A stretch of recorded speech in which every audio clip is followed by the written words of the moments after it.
Alright folks, today we're going to take a look at the different gimbal modes that you will find on a gimbal.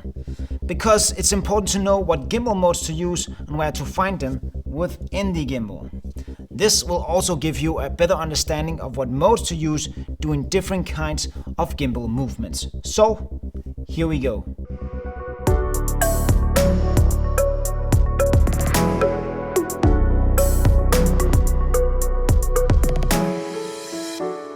Alright, so as I said, we are talking gimbal modes in this video, and the video you're about to watch is a video from the Gimbal Academy.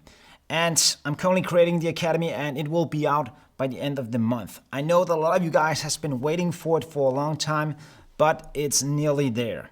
So if you're interested in it, sign up for the Academy.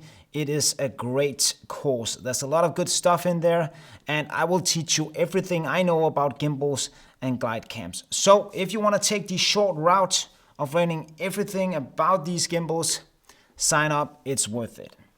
Before we start, I just want to say, remember to watch the video to the end because there's a lot of good stuff in here if you're new to gimbals. So there's only one thing to do, that is to press play.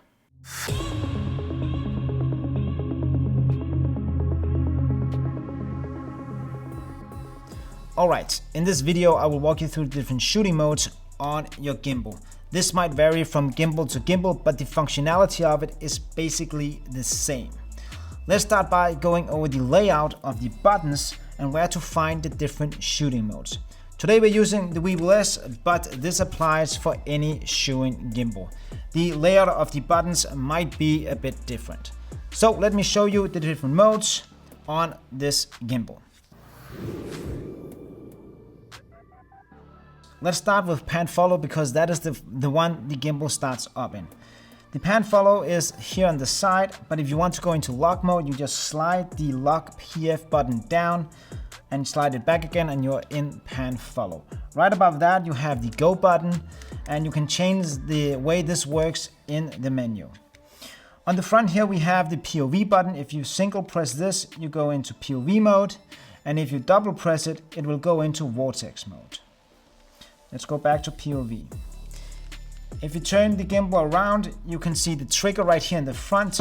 If you double tap the trigger, the gimbal will reposition itself. If you single press it, it will go into follow mode, and if you single press again, it will go back to pan follow.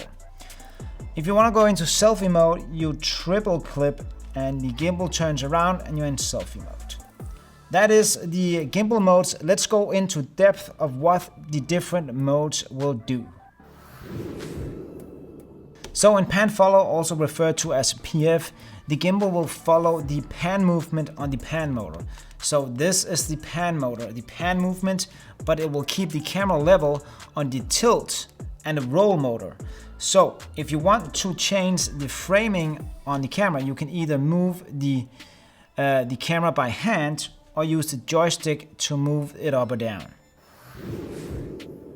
The next mode is follow mode, and we do that by pressing the trigger right here once, and we're in follow mode. So the follow mode will follow the movement of the gimbal in any direction, but it will still keep the horizon level on the roll motor. So if I do this, it will not move, but if I do this, it will tilt forward and backward.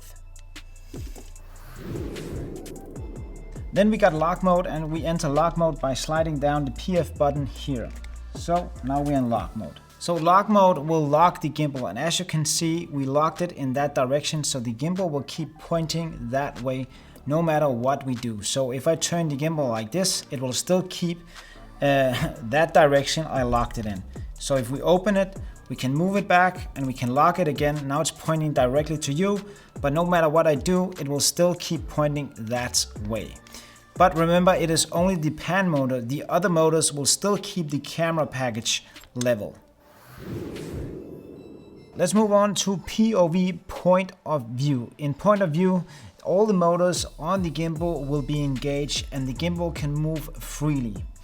We will enter POV by pressing once, and as you can see, no matter what I do, the gimbal will move freely in any direction I move it. This is a very creative mode and I don't use this as often. Next up is Vortex mode, also referred to as 360 or barrel roll. And you enter this by double tapping on the weebill S here, and you can see the tilt motor points up and the camera will be facing upward. And this is mostly used in the underslung mode. So if we take the camera down into underslung mode, you can now turn the gimbal 360 by using the joystick. So you can see, there we go, and it will turn 360 degrees around the pan motor right down here. That is Vortex mode.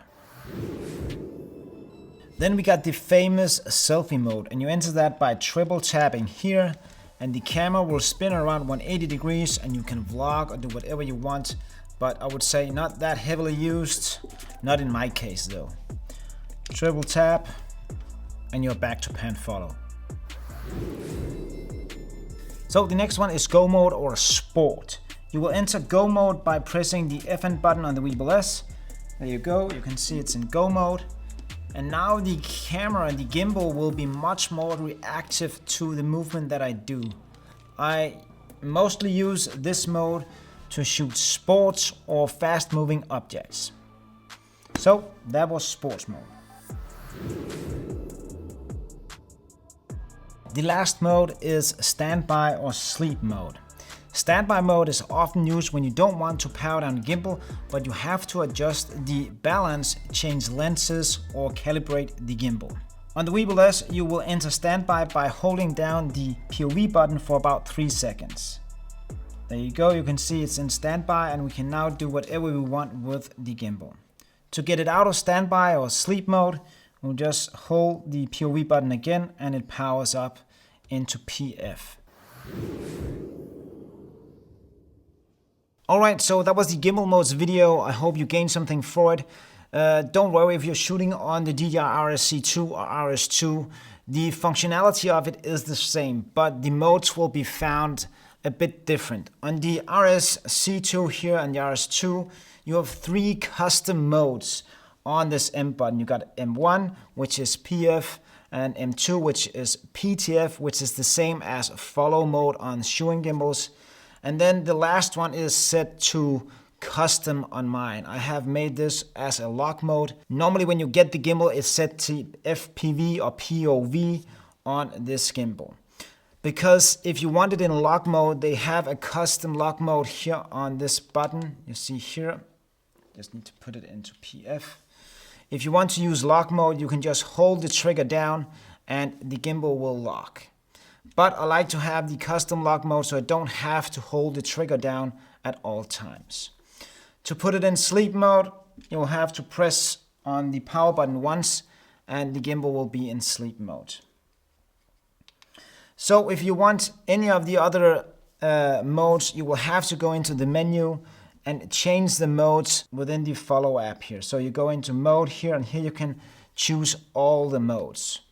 So you don't have dedicated buttons for everything as you have on the shooting gimbals. But once you get familiar with it, it works very well this way as well. So that's the main difference of these two. The way they work are the same. Alright, that is it guys. I don't have any more for you. And as I said, if you are interested in the Academy, go down, find the link and sign up for it. There's some great stuff in it.